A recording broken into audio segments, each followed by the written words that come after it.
Hello? For the 3000th time, you're hallucinating. Can anyone hear me? Scanning for audio.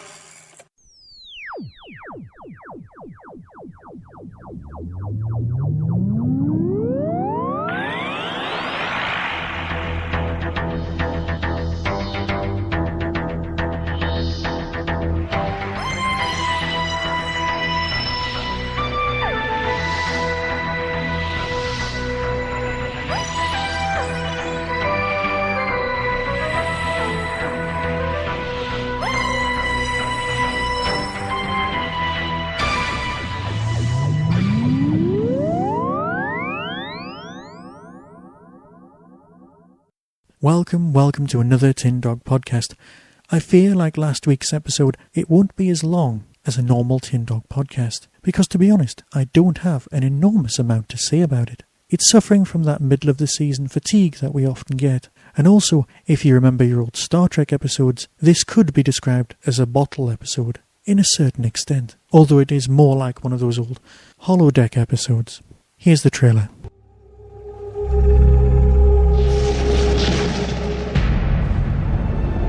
Oh, look at you both 5 years later. Time to sleep. Or are you waking up? If you're the Time Lord, let's call me the Dream Lord. Two worlds. Here, in the time machine, and there, in the village that time forgot. One is real, the other's fake. Trouble is, Rory, Amy, which is which? So here's your challenge. If you die in the dream, you wake up in reality. Ask me what happens if you die in reality. What happens? You die, stupid. That's why it's called reality. Pick a world, and this nightmare will all be over. This is going to be a tricky one. We knew from the closing of the vampire story that this was going to be a dream sequence episode. Two competing dream worlds, where a mysterious character would challenge them to find out which one was most true. Now, from an audience point of view, you were to expect that the story taking place in the TARDIS was meant to be the real one. The other storyline really had to be sold to us, and because this is Simon Nye, a man who can actually write particularly well, although is known primarily in England for the not particularly highbrow Men Behaving Badly, people had both high and low expectations. Yes, as an audience we thought that the TARDIS storyline was real, but as my good lady Tin Dog will testify, 30 seconds in, I did, like many other Doctor Who fans, say, aren't both stories made up, and there's a third option? Because at its heart, that's what Doctor Who does. The Doctor is presented with A and B as choices as far as the narratives are concerned, and then goes with C. If we'd known about pollen, then we probably could have grasped the end. So yes, neither storylines were real, and that's fine. Because it was the journey itself that was the most fun.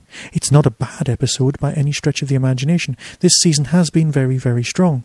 But we are in a bit of a lull. We've become complacent because we've got Doctor Who back, we've still got half a series, next week starts a lovely Silurian story, so we're kind of, well, like I said, complacent about the whole thing.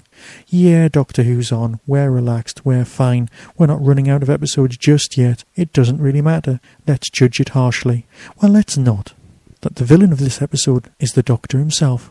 The Doctor's psyche, his own self-loathing and self-doubt. We haven't seen examples like this, well, since the Pertwee era. It got to a point halfway through when you were starting to try and figure it out. Only one person in the universe hates the Doctor this much. Of course it's himself. It was so obvious that we all started trying to go, well, who could it be? It has to be the Master. Perhaps it's someone from the distant past, the Celestial Toy Maker, or the Master of the Land of Fiction. Yeah, because, you know, a load of kids are really going to be able to go, yes, I think it's from 1965 or 66. I don't know the dates off the top of my head.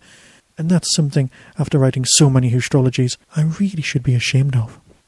The alien creatures, sadly because of time constraints, were fairly generic, and again we're left with mouth, teeth, fixation kind of things. What's going on here? Is there something about mouths and silence? I don't know, I haven't quite grasped it yet. These are, of course, creatures in the Doctor's head, but they must exist somewhere for him to go, yes, I know your race. Toby Jones would have made a great Doctor, and he's a very, very good villain in this. His version of the same costume is great, and also picking on things that, as fans, we also pick on, well, that was just a nice nod.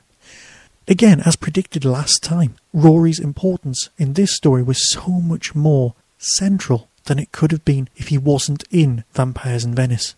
We had to be introduced, we had to have an emotional investiture in the character in order for this storyline to work. But of course we've been distracted by the plots and the intricacies and the aliens and the freezing ice-cold star to be able to see what this story was actually about. It was about putting Amy's priorities back to where they were and where they should be with Rory. You see, we're presented here, and this whole series, with a Doctor that we know from the classic series. This is the desexualization of the Doctor, something I'm particularly fond of. Some people used to accuse the Russell T Davies era of having a gay agenda. Well, you can figure that one out for yourself. I'm not getting involved in that argument right now. But perhaps we can have a new agenda here, if you like that sort of thing. The celibacy agenda. The I'm an alien, you're a human, you're in a relationship, get on with it agenda. The Doctor wants the two educated monkeys to get on with each other and have a nice time. He likes having them around to show off to. Yes, that's fine. But he doesn't want any more complications. He's had enough of it of late. And as audience, I think so would we. It's the title of the story, Amy's Choice, where she has to choose between her two boys, as she named them last time, and deal with the fact that she is now a grown-up travelling in a TARDIS. The whole battling your childhood thing and living life and seeing life as a child while remaining an adult is something that's very important, and of course it's been done before in season 6 of Buffy. But it's a very important thing to deal with, especially if you're an adult watching Doctor Who with a love of a series as much as I know some of us have. And so before I hear the sound of birdsong and have to move on out of this realm and into another one, I'll read out a Whostrology. And remember, if you'd like your own Whostrology, or if you'd like to donate to keep the Tin Dog podcast running, or even if you'd like a nice mug or t-shirt, then just visit the Tin Dog website and I'm sure we'll be able to sort you something out. Remember, once you're in the clothing shops, if you're, say, a woman and you like the men's t-shirt, I've left the options open so you can choose in the options screen which t-shirt you actually want the designs printed onto, thus making it so much easier. If you have any problems with the site, just give me an email and I'm sure I'll be able to sort something out for you. So here's the Whostrology. Hello, this is Nick Briggs and you're listening to Tin Dog Podcast. And now a reading for Robert Hansen, born on the 29th of May 1968, born during the time of the Second Doctor. You were born during The Wheel in Space and on the anniversary of the broadcast of The Chase Episode 2 and The Demons Episode 2. Your Whostrology. Beware a man with a beard. If you have a special delivery, it may not be best to put all your eggs in one basket. In the event of an emergency landing, it is best to leave the vehicle immediately, but don't wander off too far. You never know who you'll bump into. There are some nasty things buried in sand, while a desperate fish warns you about global warming. Sometimes the old ways are not the best. You'll be chilled to the bone by a new vicar. Take a fresh look at footprints.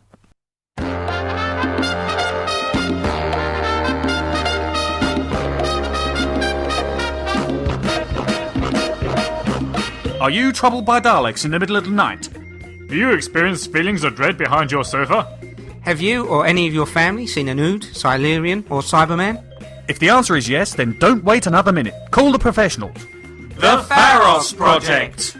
Our courteous and efficient staff is on call 24 hours a day to serve all your Doctor Who podcasting needs. We're ready to believe you!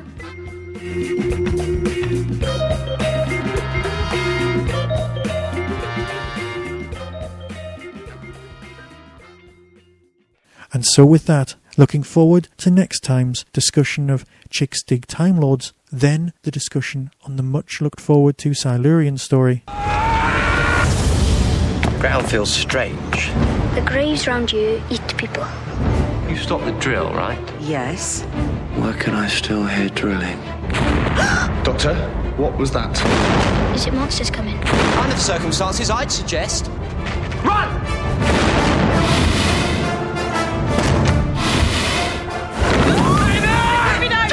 I've got you! Have you met monsters before? Yeah. You scared of them? No. They're scared of me. Be seeing you.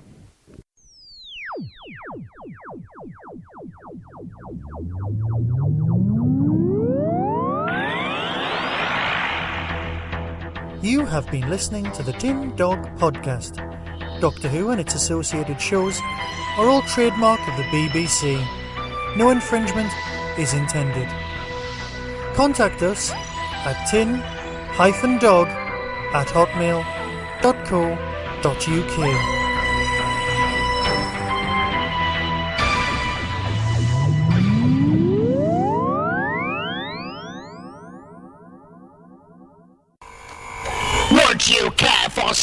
I thought you weren't going to make it. Welcome back to reality. What happened? You had a group hallucination, brought on by the ink from the despair squid. You were about to commit suicide, just like the crew of the Esperanto, till the mood stabiliser saved you. The lithium carbonate. What, we really would have killed ourselves? Of course. The hallucinations were designed to induce despair, to attack the very things we each consider quintessential to our self-esteem.